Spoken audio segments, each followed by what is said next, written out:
My name is Cheryl Washington, and I'm 56 years old. I live in a small town called Cedar Grove, just outside of Atlanta, Georgia. For 32 years, I was married to Marcus Washington, a man I thought I knew better than I knew myself. But standing there at his funeral, with his phone buzzing like angry hornets in his suit pocket, I realized I didn't know him at all. If you're watching this right now, take a moment to prepare yourself, because what I discovered that day didn't just change how I saw my husband, it changed how I understood my entire life. Sometimes we spend decades sleeping next to strangers, raising children with them, building dreams together, never knowing there's a whole other world they're living in when we're not looking. That April morning started like any other funeral morning, if there is such a thing. The smell of gardenia flowers filled Mount Zion Baptist Church, where Marcus and I had been married all those years ago. My daughters, Jasmine and Tiana, stood on either side of me, holding me up when my knees wanted to buckle. My son, Marcus Jr., was giving the eulogy, his voice cracking as he talked about the man who taught him to throw a football, to tie a tie, to be a provider for his family. Marcus had died suddenly 3 days earlier. A massive heart attack at his office downtown, where he worked as a senior accountant for the city. He was only 58, still strong, still vibrant. We had just been talking about retirement, about maybe buying that little place down in Savannah we'd always dreamed about. One minute he was reviewing budget reports, the next minute his secretary found him slumped over his desk. No warning, no goodbye, just gone. The phone started buzzing during the prayer. At first I thought I was imagining it, that soft vibration coming from somewhere near the casket. But then I saw others glancing around confused. The pastor, Reverend Johnson, raised his voice a little, trying to cover the sound. But it kept going. Buzz, buzz, buzz. Like someone was calling over and over again. My sister Loretta leaned over and whispered, "Cheryl, is that coming from Marcus?" I knew it was. I'd insisted on burying him in his favorite navy suit, the one he wore to Jasmine's wedding. His phone must still be in the inside pocket. The funeral director had asked if we wanted to remove personal items, but I'd said no. I wanted him to have his watch, his wedding ring, the things that mattered to him. I never thought to check for his phone. The buzzing stopped during the hymns, but started again during the viewing. People were filing past the casket, paying their respects, and there it was again. Buzz, buzz. Whoever was calling was persistent. Part of me wanted to reach in and silence it, but I couldn't bring myself to do it. Not with everyone watching, not with my hands shaking the way they were. After the service, as they were preparing to close the casket for the final time, I made a decision that would haunt me forever. I asked for a moment alone with my husband. The funeral director, Mr. Ellis, nodded understandingly. "Take all the time you need, Mrs. Washington." When everyone had stepped out, I stood there looking at Marcus's face. Even in death, he was handsome. That smooth, dark skin, those full lips that used to whisper sweet things to me in the morning, that little scar above his left eyebrow from when he fell off his bike at 8 years old. I knew every line, every mark on that face, or at least I thought I did. The phone buzzed again. With trembling fingers, I reached into his suit pocket and pulled out his iPhone. The screen was lit up with notifications. 17 missed calls, 23 text messages, all from the same number. A number with no name attached, just digits. I knew Marcus's passcode. It was our anniversary date, 0612 June 12th.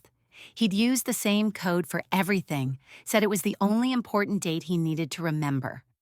My fingers shook as I entered it. The messages appeared on the screen, and the first one made my blood run cold. "Marcus, please answer. I know you're reading these." Then another.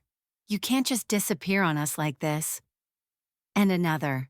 "The boys keep asking where you are. What am I supposed to tell them?" The boys? What boys? Marcus and I had one son, Marcus Jr., and he was standing right outside this church, grieving his father. I scrolled up, my heart pounding so hard I could hear it in my ears. The messages went back weeks, months.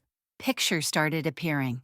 Two little boys, maybe 7 and 5 years old. They had Marcus's eyes, his nose, his smile. The older one was wearing a Little League uniform in one photo, Decatur Devils written across his chest, holding a trophy while Marcus knelt beside him. That proud father smile I knew so well, spreading across his face.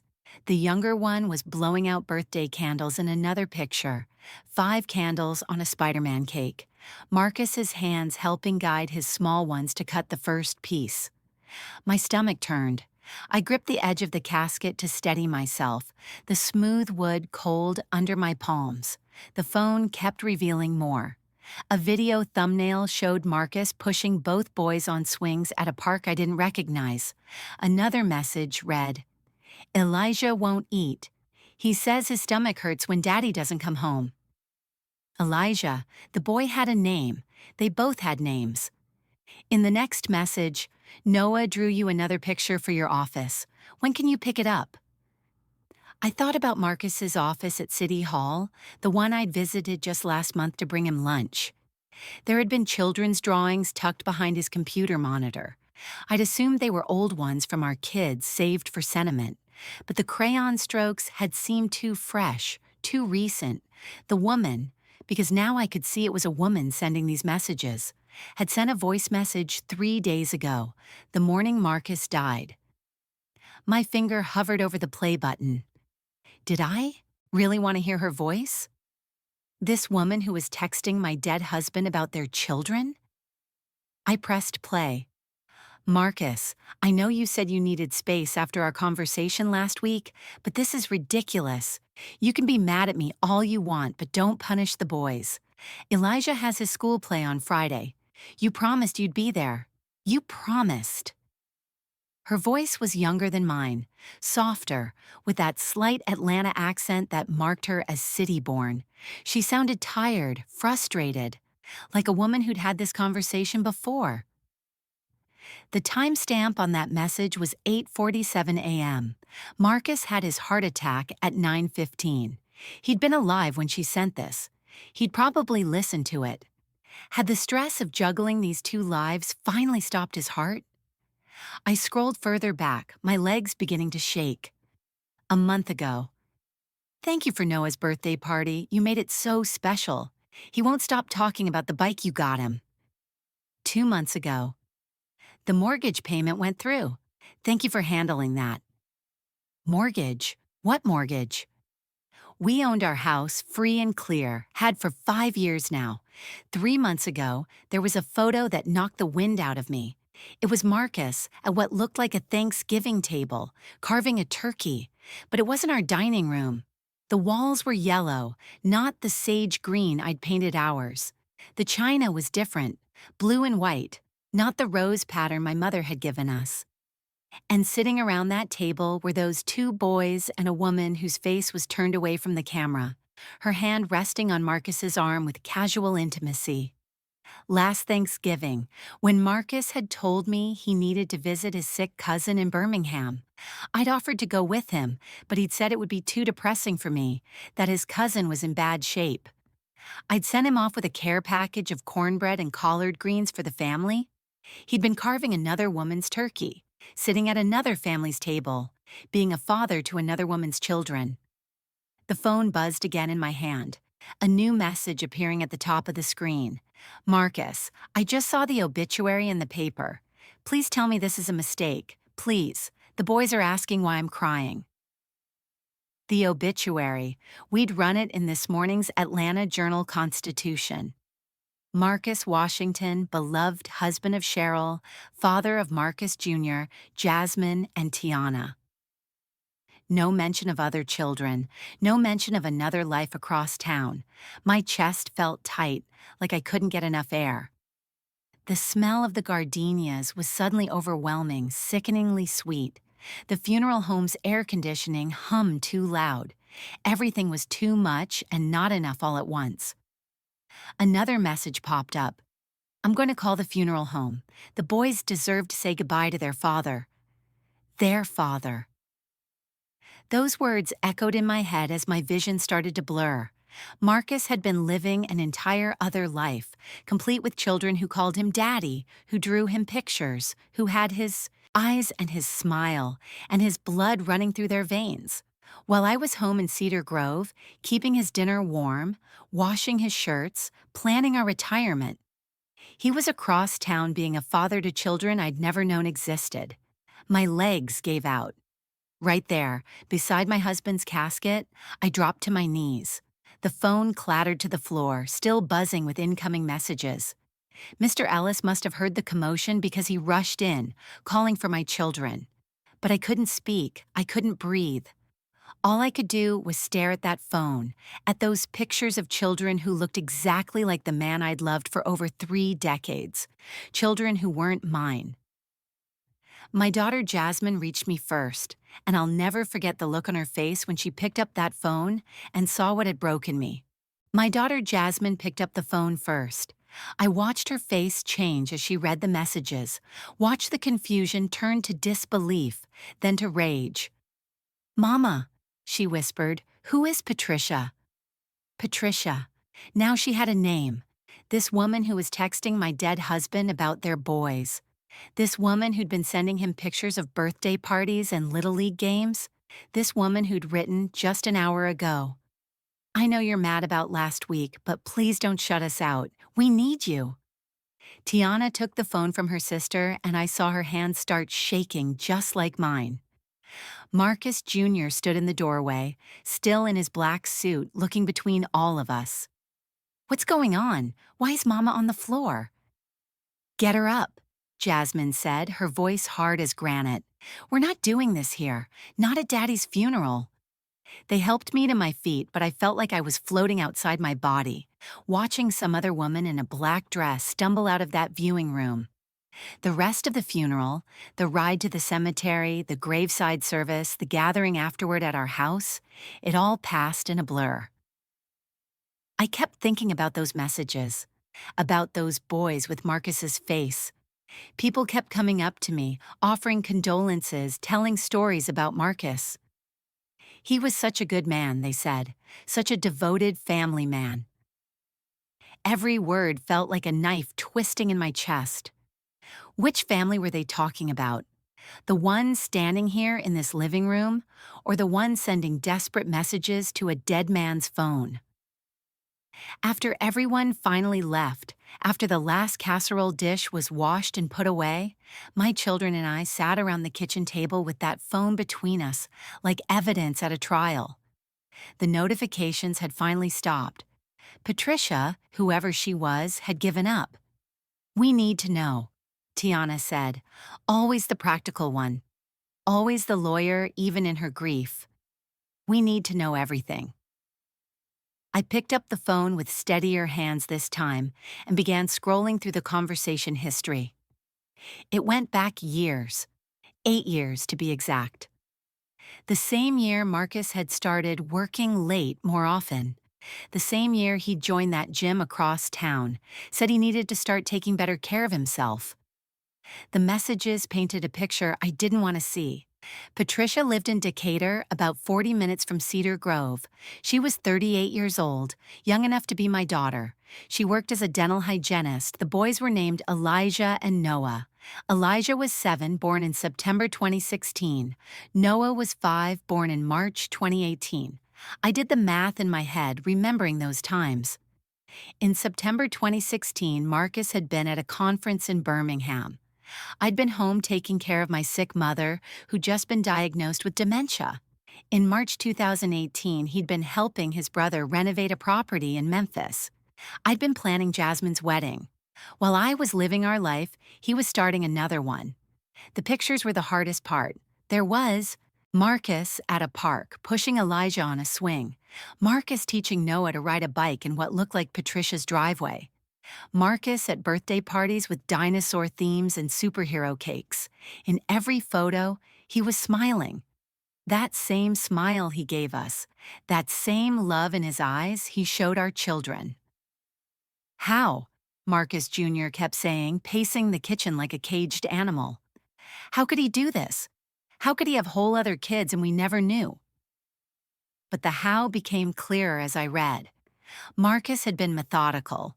He'd created an entire system. Every Tuesday and Thursday, he had client dinners. Every other Saturday, he had golf with the senior partners. One weekend a month, he had quarterly business reviews that required him to be in the office. All lies, all time spent with Patricia and those boys. I found a message from 2 years ago where Patricia had sent him a video. My finger trembled as I pressed play. It was Christmas morning. Elijah, maybe 5 then, was tearing open presents while Noah, just 3, tried to help. Marcus's voice came through the speaker. "Slow down, little man. Let your brother open his own gifts." His laugh filled my kitchen, the same laugh that had filled this house on our Christmas mornings. "Turn it off," Jasmine said, her voice thick with tears. "Please, Mama, turn it off." But I couldn't. I needed to see it all, to understand the depth of this deception. The video continued, and then Patricia appeared in frame. She was pretty in that natural way. Clear brown skin, her hair in long braids, wearing pajamas that matched the boys'. Marcus pulled her close and kissed her cheek. "Merry Christmas, baby," he said. Baby. He called her baby, the same thing he'd called me that very Christmas morning before leaving for his emergency meeting with a client who needed year-end tax help. Tiana had pulled out her laptop, doing what she did best, investigating. "I found her Facebook," she announced, turning the screen toward us. Patricia Coleman. Relationship status. In a relationship. The profile picture was recent. Her and the boys at Stone Mountain, all 3 wearing matching Falcons jerseys. I scrolled through her posts with my children looking over my shoulder. There was Marcus at Elijah's kindergarten graduation last year. Marcus at Noah's 5th birthday party 2 months ago. Marcus helping with homework. Marcus grilling in her backyard. Marcus living a complete life that had nothing to do with us. "Look at the comments," Marcus Jr. said, pointing at the screen. Patricia's friends and family were commenting on the photos, calling Marcus wonderful, saying the boys were blessed to have such a dedicated father. One comment from someone who appeared to be Patricia's mother read, "8 beautiful years together. When are you going to make an honest woman out of my daughter, Marcus?" 8 years. Not a fling, not a mistake. 8 years of birthdays, Christmases, first days of school, lost teeth, bedtime. Stories. 8 years of another woman waking up to good morning texts from my husband. 8 years of lies so elaborate I couldn't comprehend how he'd kept track of them all. "There's more," Tiana said, her lawyer instincts taking over. She'd found Patricia's Instagram, which told an even more detailed story. There were date nights at restaurants I recognized, places Marcus had told me he'd gone for business. There was a Valentine's Day post from this year with a picture of roses and jewelry captioned 8 years, and he still makes me feel like the luckiest woman alive. Valentine's Day, when Marcus had told me he needed to attend a city budget meeting in Montgomery. I'd been disappointed but understanding. He'd brought me back perfume from the airport, said he'd thought of me the whole time. The Instagram posts went back to 2015 before Elijah was born. The early photos were careful, never showing Marcus's face clearly. But as the years went on, he became more visible, more present in the documented life. There he was at a gender reveal party, covered in blue powder. There he was in a hospital room, holding newborn Elijah, tears on his face. "Stop," I said finally, pushing the laptop away. "I can't look at any more." But even with my eyes closed, the images burned behind my eyelids. My husband, the man who'd held my hand through my mother's decline, who'd walked Jasmine down the aisle, who'd cheered at Marcus Jr.'s college graduation, had been living as someone else's partner, someone else's children's father. Jasmine had been quietly reading through more text messages on Marcus's phone. "Mama," she said softly, "you need to see this." She handed me the phone, pointing to a conversation from 3 months ago. Patricia had written, "The boys are asking more questions. Elijah wants to know why you can't come to the father-son camp out at his school. I'm running out of excuses." Marcus had replied, "Tell them I have to work. I'll make it up to them." "You always say that. How much longer are we going to live like this? I'm tired of being your secret." "You're not my secret. You're my heart.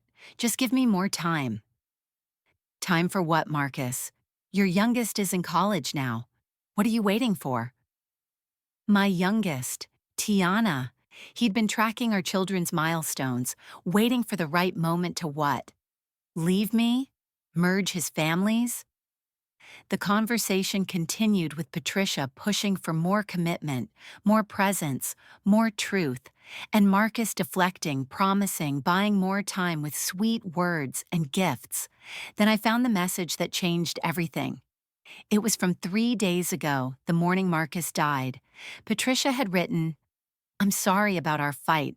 I know you're torn between two worlds, but we can't keep living like this. The boys deserve to know their siblings. Cheryl deserves to know the truth. If you won't tell her, maybe I should." My blood ran cold. Had Marcus's heart attack been brought on by the stress of his double life finally catching up to him? Had he died knowing everything was about to come crashing down? Patricia had sent one more message after that, 2 hours before he died. "I'm going to call her, Marcus. Today, I'm going to call Cheryl and tell her everything." Section 3, Meeting the Other Family. That night, I couldn't sleep. I lay in the bed I'd shared with Marcus for 32 years, staring at the ceiling, thinking about Patricia lying in her bed in Decatur. Was she crying too? Were those boys asking where their daddy was? Did they even know he was gone? At 3 a.m., I made a decision that my children would probably never understand. I texted Patricia from Marcus's phone. "This is Cheryl Washington, Marcus's wife. We need to talk." The response came within seconds, like she'd been waiting by the phone. "I'm so sorry. I just found out he died. I saw it in the newspaper. The boys don't know yet. I don't know what to tell them." I stared at those words. She'd found out from the newspaper. Marcus had been dead for 3 days, and his other family had found out from the newspaper. Something about that detail made everything more real and more horrible at the same time. "Can we meet?" I typed, my fingers moving before my brain could stop them. "Yes, where? When?" We agreed to meet the next afternoon at a coffee shop in Stonecrest, halfway between Cedar Grove and Decatur. I didn't tell my children. They would have tried to stop me, or worse, insisted on coming along. This was something I needed to do alone. I arrived first and chose a table in the back corner, away from the windows. I'd worn sunglasses, even though it was cloudy, hoping to hide my swollen eyes. When Patricia walked in, I knew it was her immediately. Not because she was particularly beautiful, though she was pretty enough, but because she moved like someone carrying the same grief I was carrying. That careful walk of someone who might shatter if they moved too quickly. She was younger than her photos suggested, with natural hair in a twist-out style and skin the color of honey. She wore scrubs. She must have come straight from work. When she saw me, she stopped like she was gathering courage, then walked over. "Mrs. Washington." I nodded, not trusting my voice.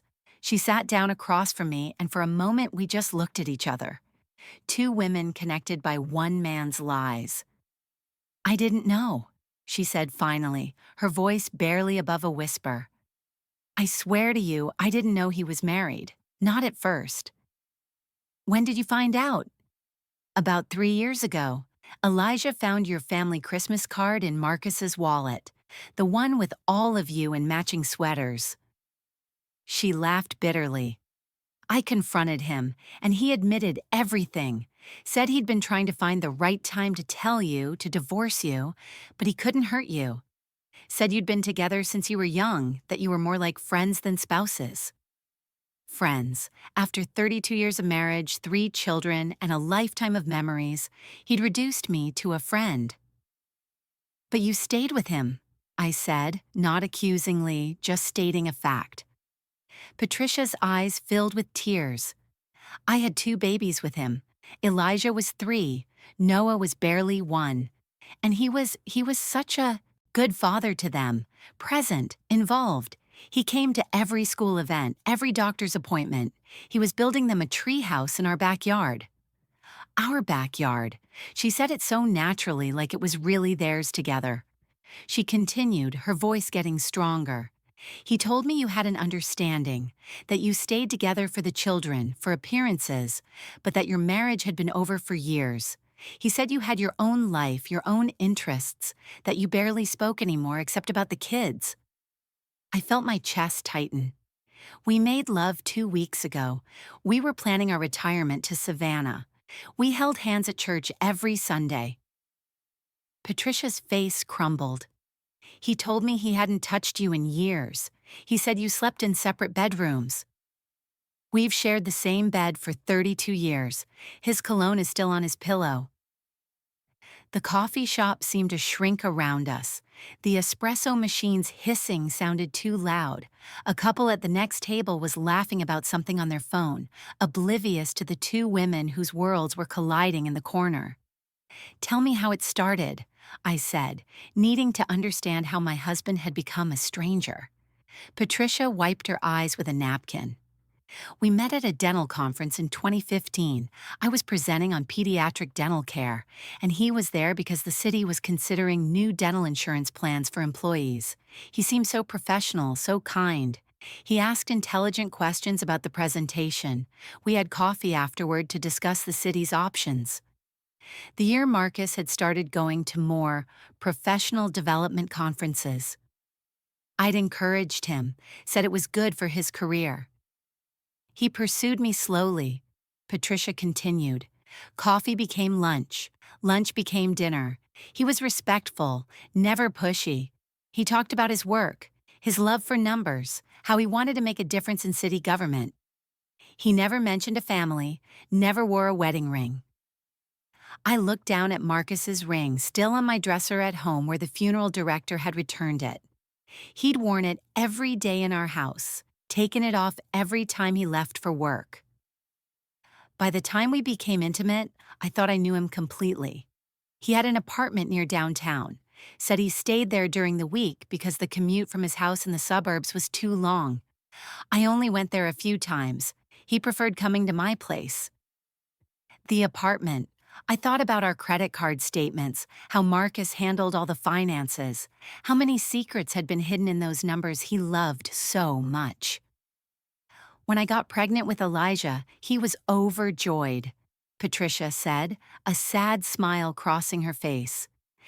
He proposed to me right there in the doctor's office, said we should get married before the baby came. But then there were always delays, paperwork issues, work complications, his sick mother who wouldn't understand him marrying someone so much younger. His mother had been dead for 10 years. I believed every excuse, she continued, even made excuses for him to my family. My mother kept asking when she'd meet his family. My sisters called him a ghost, said no good man stays that hidden. But when I saw him with Elijah, the way his face lit up, the way he cried when he held him for the first time, I knew he loved us. She pulled out her phone, scrolling through photos. This was Elijah's first birthday. Marcus planned the whole thing, rented a bounce house, hired a photographer, invited all the kids from the neighborhood. I looked at the photo. Marcus was holding a 1-year-old Elijah, both of them covered in cake frosting, both laughing. He looked younger, happier than I'd seen him in years. This is when Noah was born, she continued, showing me a hospital photo. Marcus was in the delivery room, wearing scrubs, cutting the umbilical cord. He stayed with me for 3 days in the hospital, said work understood he needed family time. Family time. He told me he was at a mandatory training in Columbus that week. When I found out about you, Patricia said, putting her phone down. I was going to leave him. I packed our things. I went to my mother's house. But he showed up crying, begging. He said he'd been trying to tell you for years but couldn't break your heart. Said you'd build a life together that was impossible to untangle. The house, the adult children, the grandchildren that were coming. He promised he'd figure it out. But he never did. No. He just got better at juggling. He had calendars, spreadsheets. He never mixed up names or events, never forgot a birthday or anniversary in either life. It was like he'd split himself in two and both halves functioned perfectly. I thought about Marcus's home office, his meticulous organization, his color-coded calendars. All that structure hadn't been about being responsible. It had been about maintaining deception. The boys, I asked, what do they think about their father's absence? Patricia's face crumpled again. He told them he was a special accountant who helped important people, that his work was like being a superhero who had to keep secrets. They believed him. They were so proud of their daddy's important job. The coffee shop was starting to fill with the afternoon crowd. Normal people living normal lives, not discovering that their entire existence had been a carefully orchestrated lie. Patricia pulled out her phone and showed me a video. It was from last Christmas. Marcus with Elijah and Noah in front of a decorated tree, all three in matching pajamas. The same day, he'd told me he had to work late because of year-end reports. The same night, I'd saved him a plate of Christmas dinner that he'd eaten cold at midnight, apologizing for missing family time. They loved him so much, Patricia whispered, and despite everything, I found myself reaching across the table to take her hand. We both loved him, I said, surprising myself. And he loved us both. That's what makes this so impossible to understand. Patricia squeezed my hand back, and for a moment we were just two grieving women, mourning the same man who'd somehow been everything to everyone while being honest with no one.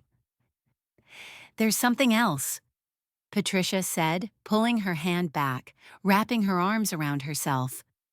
Something I need to tell you about the morning he died. After meeting Patricia, I went home and did something I'd never done in 32 years of marriage. I went through Marcus's things like a detective. His home office, which I'd rarely entered out of respect for his privacy, became my investigation room. Tiana helped me. With her legal background, she knew what to look for. Follow the money, Mama, she said.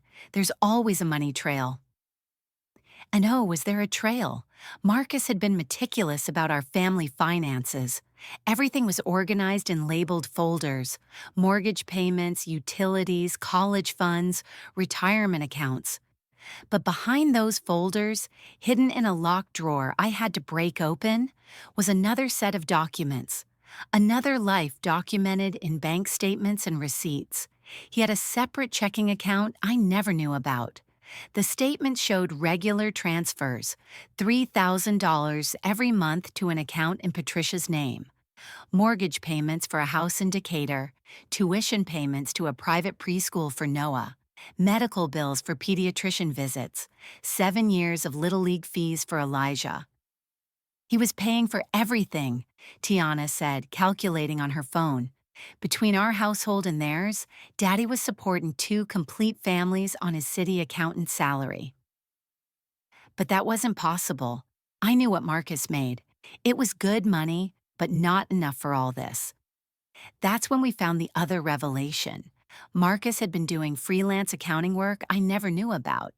He had contracts with several small businesses, working nights and weekends.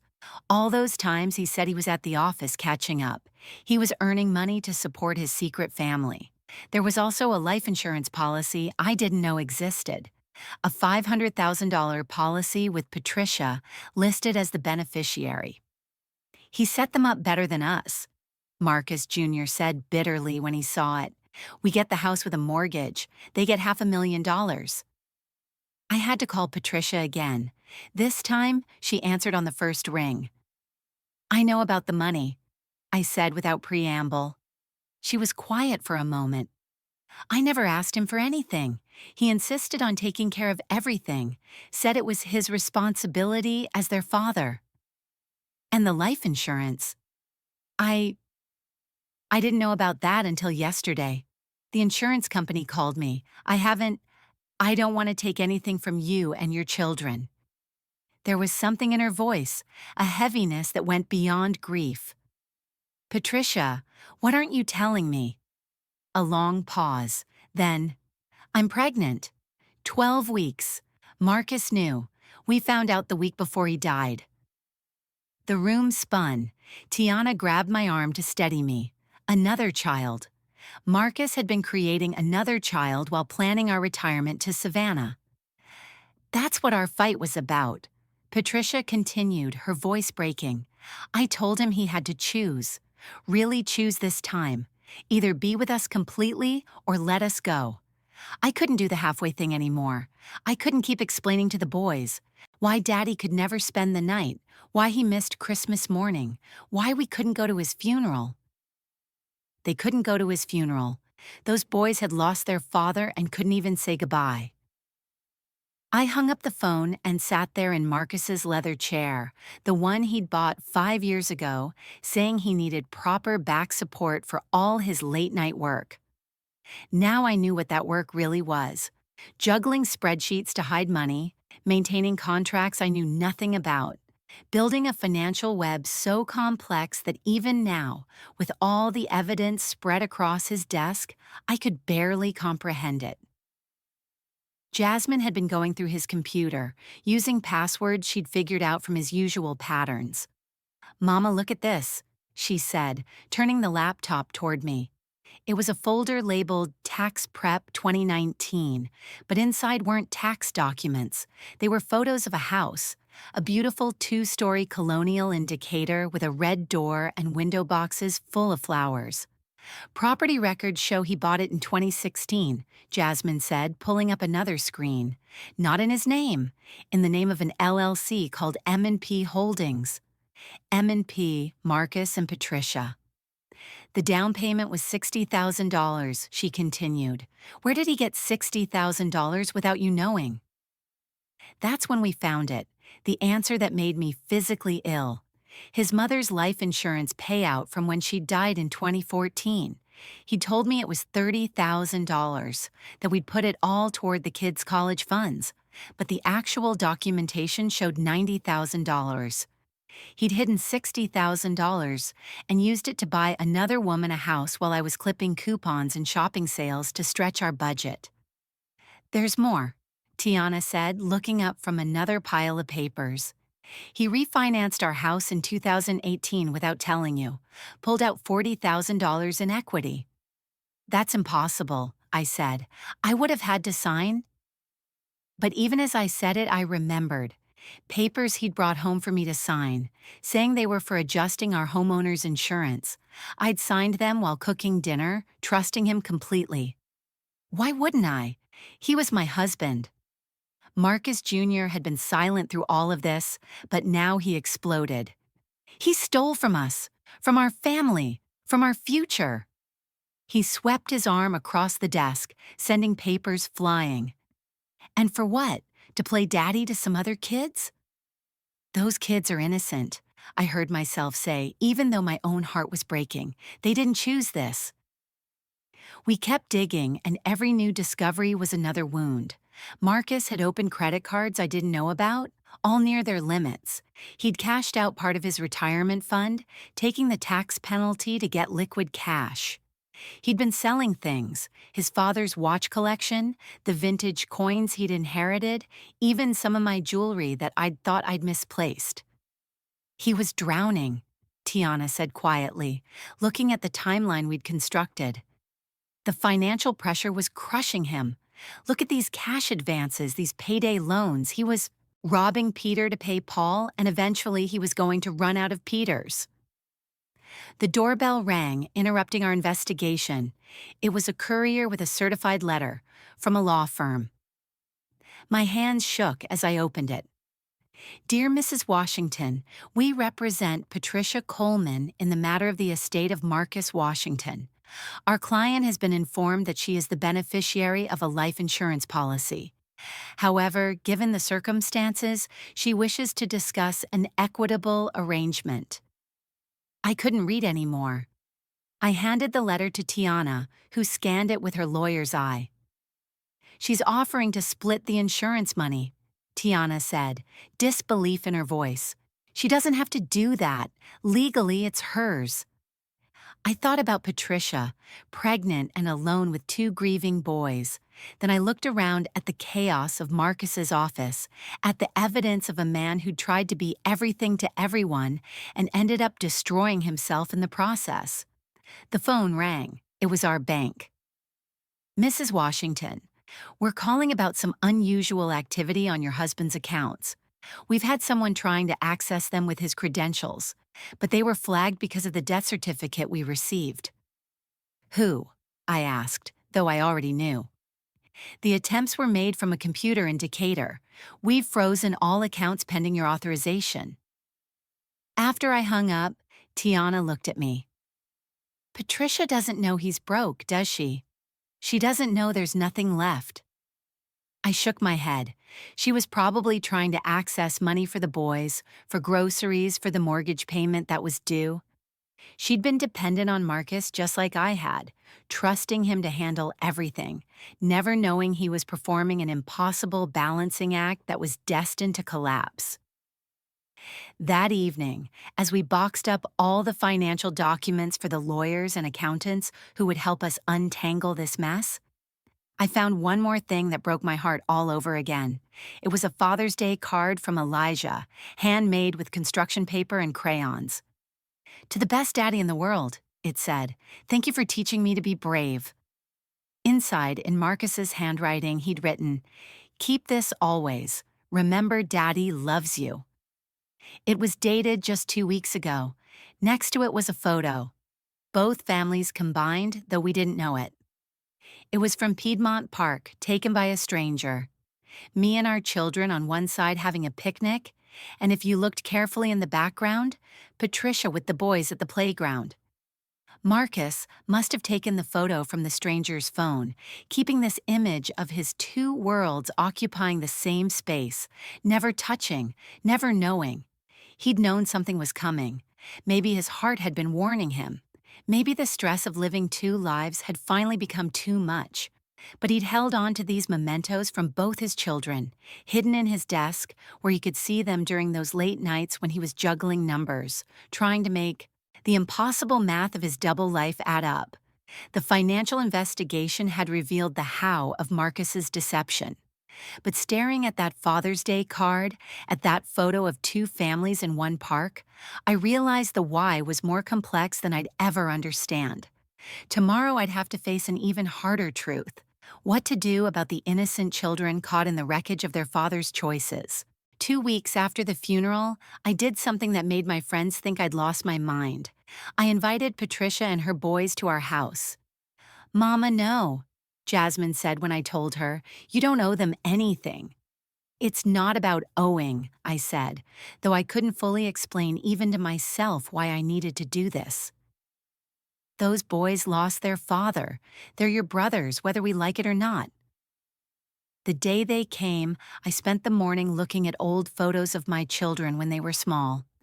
Marcus Jr. at 7, the same age as Elijah now, grinning with missing front teeth. The resemblance was undeniable. These boys were Washingtons, carrying Marcus's blood, his features, his legacy. Patricia arrived at exactly 2 p.m., punctual like she was attending a job interview. Elijah and Noah stood behind her, dressed in their Sunday best, khaki pants and button-down shirts that Marcus had probably picked out. They had his eyes, both of them, those deep brown eyes that could look right through you. Boys, this is Mrs. Sherrill, Patricia said softly. She was your daddy's friend. Friend. There was that word again. Elijah, the older one, looked at me with those Marcus eyes and said, our daddy died. Did you know our daddy? My throat closed up. Tiana, who'd insisted on being there despite her protests, answered for me. Yes, sweetheart. We knew your daddy very well. Noah, the 5-year-old, was braver. He walked right up to me and said, "You smell like Daddy's jacket." It was Marcus's cologne. I'd been wearing it since he died, spraying it on my pillow at night, trying to hold on to something of him even as I hated him for what he'd done. This little boy recognized it immediately. "Would you like to see some pictures of your daddy when he was young?" I asked, surprising myself. Both boys nodded eagerly. Patricia looked like she might cry. I brought out the photo albums I'd been planning to pack away. Pictures of Marcus in high school, on our wedding day, holding our babies. The boys were fascinated, pointing at each photo, asking questions. "Is that Daddy? Why is his hair like that? Is that a baby?" When we got to a picture of Marcus at age 7, Elijah gasped. "He looks like me." "Yes," I said quietly. "He does." Marcus Jr. had been standing in the doorway watching. Suddenly he walked over and sat down next to Elijah. "That's at Granddaddy's farm," he said, pointing to the background of the photo. "Daddy used to take me fishing there." "Daddy takes us fishing too," Noah exclaimed, "at the big lake with the ducks." And just like that, the brothers were talking, comparing their experiences with the same father who'd somehow managed to be present in both their lives. Jasmine brought out lemonade and cookies, the chocolate chip ones Marcus used to love. Noah took a bite and his face lit up. "Daddy's favorite cookies." He turned to his mother. "Remember, Mama, Daddy always brought these home on Fridays." Friday, Marcus's late meeting day. Patricia and I exchanged a look. She mouthed, "I'm sorry," but I shook my head. We were past apologies now. We were in something else entirely, a strange space where grief and anger and compassion all existed at once. "Tell me about your daddy," I said to the boys, needing to understand this other version of Marcus. Elijah straightened up, eager to share. "Daddy was teaching me multiplication. He said numbers were like music. They had patterns and rhythms. He made up songs for the times tables. The same songs he'd taught Marcus Jr. 20 years ago. And he was building us a treehouse," Noah added, cookie crumbs on his chin. "He said when it was done, we could see all the way to Stone Mountain. He let me hammer the nails, but he held my hand so I wouldn't hurt myself." Tiana suddenly stood up and walked to the window, her shoulders shaking. Patricia started to apologize again, but Tiana turned around, tears streaming down her face. "He built me a treehouse when I was 6, she said. "Same design, probably. Platform between 2 trees, rope ladder, little window facing east." She looked at the boys. "Did he put in a secret compartment under the floorboards?" Elijah's eyes went wide. "How did you know about the secret box?" "Because I had one too, for treasures and secret messages." The room fell silent except for Noah humming while he colored at the coffee table. He'd brought his coloring book, the one with dinosaurs. Marcus had loved dinosaurs, had taken all our kids to the Fernbank Museum to see the skeletons. Apparently, he'd done the same with these boys. Patricia finally spoke. "They don't understand why he can't come home. They think he's on a long work trip. I haven't been able to tell them the truth." "What truth would you tell them?" I asked, genuinely curious. That their father died, or that he had another family? "Both eventually," she said, her hand resting on her still flat stomach.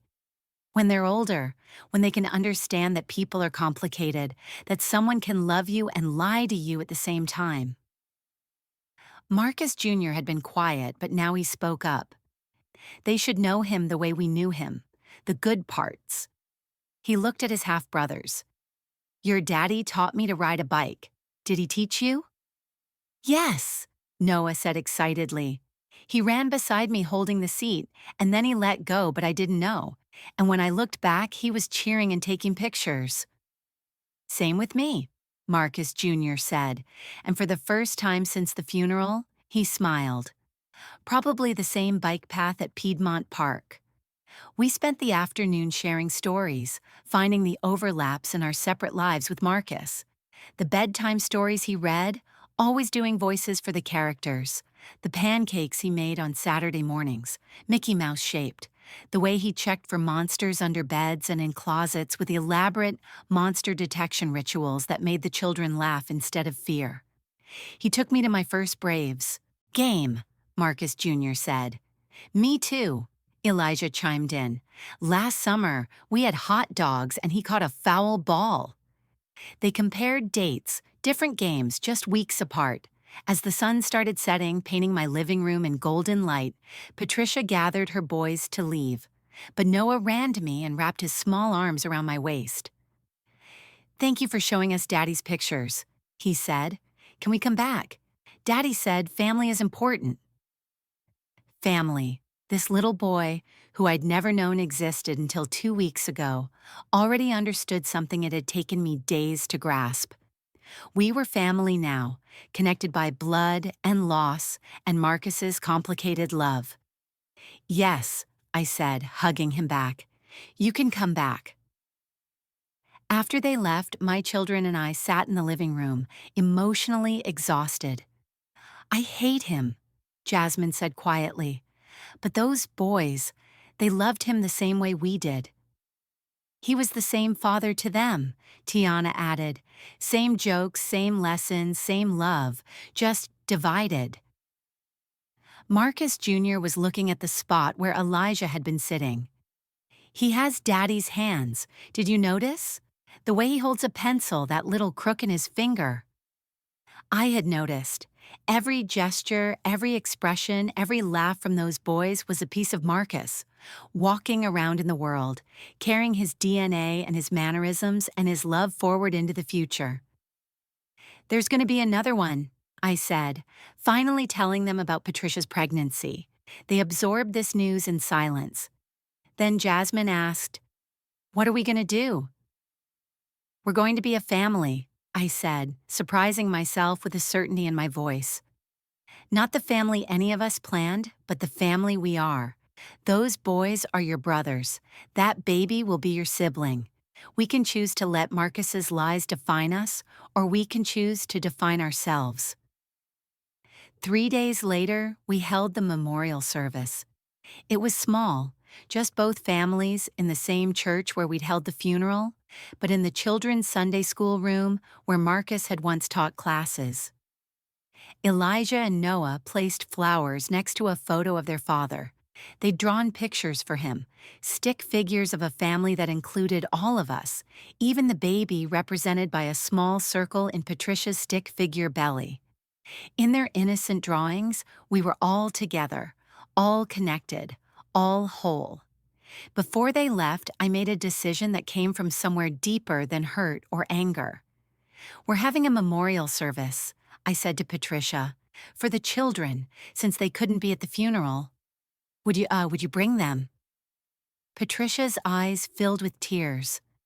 "Are you sure?" I wasn't sure about anything anymore, but I looked at those 2 boys, Marcus's sons, my children's brothers, and I knew that punishing them for their father's sins would be the real tragedy. He was their father too. They deserved to say goodbye. And more than that, they deserved to say hello to the family they never knew they had. In choosing grace over rage, in choosing connection over isolation, we were writing a different ending to Marcus's story. One where love, complicated and messy as it was, could still triumph over lies. The memorial service was held 3 weeks after the funeral, in the same church, but in the smaller chapel. Just family, both families. Reverend Johnson, when I'd explained the situation, had simply nodded and said, "God's grace is sufficient for all our complications, Sister Washington." Seeing all of Marcus's children together was surreal. Marcus Jr. stood tall next to little Elijah. Jasmine held Noah's hand as he placed a flower on the memorial table. Tiana helped Patricia, now visibly pregnant, to a seat. We were a strange, broken, beautiful mess of a family, united by one man's love and lies. Each child spoke about their father, Marcus Jr. talked about learning to change oil in the garage. Jasmine remembered daddy-daughter dances. Tiana shared how he'd stayed up all night helping with her law school applications. Elijah, in his small voice, told everyone about how his daddy was building him a tree house. Noah simply said, "My daddy gave the best hugs." They were all talking about the same man, but each had known a different version of him. The devoted father who never missed a recital. The weekend dad who made every minute count. The provider who worked himself to death trying to keep all his promises to all his children. When it was my turn to speak, I stood at that podium and told the truth. Marcus Washington was a complicated man who loved deeply but wrongly. He gave all of himself to everyone, which meant none of us got all of him. He created a world of beauty and deception, of love and lies, of presence and absence. I'm angry at him. I'll probably be angry at him for the rest of my life, but I also loved him for 32 years, and that love doesn't just disappear because I discovered he loved others too. I looked at Patricia, at her boys, at the child growing inside her. These children are innocent. They loved their father purely and were loved in return. That love was real, even if the circumstances were built on deception. We can choose to let Marcus's lies divide us, or we can choose to build something new from this truth. The chapel was silent except for the soft crying from both mothers' sides of the family. My sister Loretta was shaking her head, still unable to process what she'd learned. Patricia's mother sat rigid, her face a mask of disappointment and sorrow, but the children, all 5 of them, sat together in the front row, holding hands like they'd known each other forever. After the service, we all went to my house. It should have been awkward, but somehow it wasn't. The children played together in the backyard where Marcus had pushed all of them on swings just at different times. Patricia and I sat on the porch, 2 women bound together by one man's inability to choose. "I'm keeping the baby," she said quietly, her hand resting on the slight curve of her belly. "I know," I replied, "and we'll be here. The children deserve to know all their siblings." She looked at me with wonder. "How can you be so gracious? I destroyed your life." "No," I said firmly. "Marcus made choices that destroyed the life I thought I had. But you were lied to, just like I was. We're both victims here, but we're also both mothers, and our children need us to be better than their father was." We watched Marcus Jr. teaching Elijah to throw a football, the same spiral Marcus had taught them both. Jasmine was braiding flowers into Noah's curly hair while he giggled. Tiana sat under the oak tree, her law books spread around her, occasionally looking up to smile at her newfound brothers. "He would have loved this," Patricia said softly, "all his children together."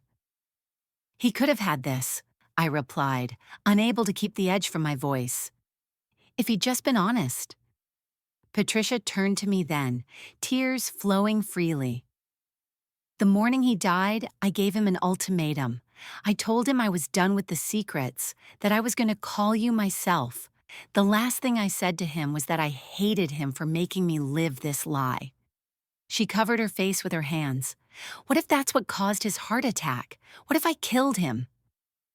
I thought about Marcus's final morning, the weight of his deceptions finally crushing down on him, the threatening message from Patricia, the financial house of cards about to collapse, the 2 families about to collide.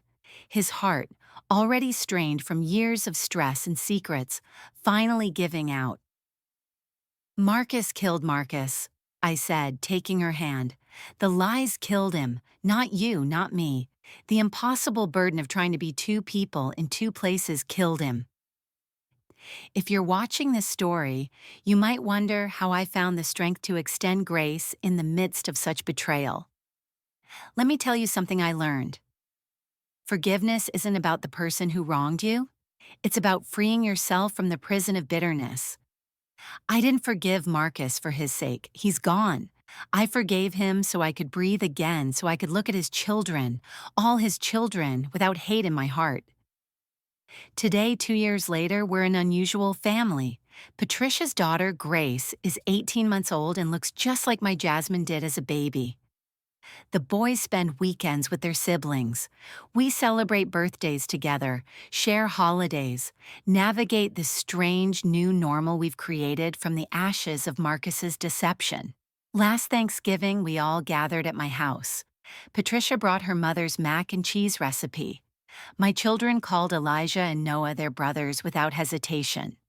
Baby Grace took her first steps in the same living room where Marcus Jr. had taken his 28 years ago. We set one place at the table that remained empty, not out of sentiment, but as a reminder of the cost of living divided. Sometimes I think about that phone buzzing in his pocket at the funeral, those desperate messages from a woman and children who couldn't even mourn publicly. I think about how secrets have a way of revealing themselves, even in death. All I think about how one moment of discovery, dropping to my knees beside that casket, led not to destruction, but to an unexpected expansion of family. Marcus left us with complications, but also with connections. He gave his children siblings they never knew existed. He gave me a strange sister in Patricia, another woman who understood exactly what it was like to love him and be betrayed by him. He taught us, in the hardest way possible, that family isn't just about blood or marriage certificates or who knew what when. It's about choosing to love when you have every reason to hate, choosing to build when everything has been broken, choosing grace when judgment would be so much easier. The truth about Marcus is that he was neither monster nor saint. He was a man who made terrible choices trying to avoid hard conversations. He built elaborate lies rather than face disappointing people he loved. He gave his children presence and love, even as he stole honesty and wholeness from their lives. He worked himself into an early grave trying to be everything to everyone, and in the end, his heart literally couldn't take the strain anymore. If you're dealing with betrayal, if you've discovered that someone you loved lived a double life, know this. The pain is real and valid. The anger is justified, but you get to choose what comes next. You can let it destroy you, or you can find a way to build something new from the ruins. It won't look like what you planned. It might be strange and complicated and require more grace than you think you possess, but it can still be beautiful in its own broken way. My name is Cheryl Washington, and this is my story of discovering that my husband lived 2 lives, loved 2 families, and left us all to figure out how to become one. If this story touched your heart, please leave a like. Subscribe to hear more stories of finding grace in impossible situations. And remember, the truth might knock you to your knees, but it's what you do when you stand back up that defines the rest of your life.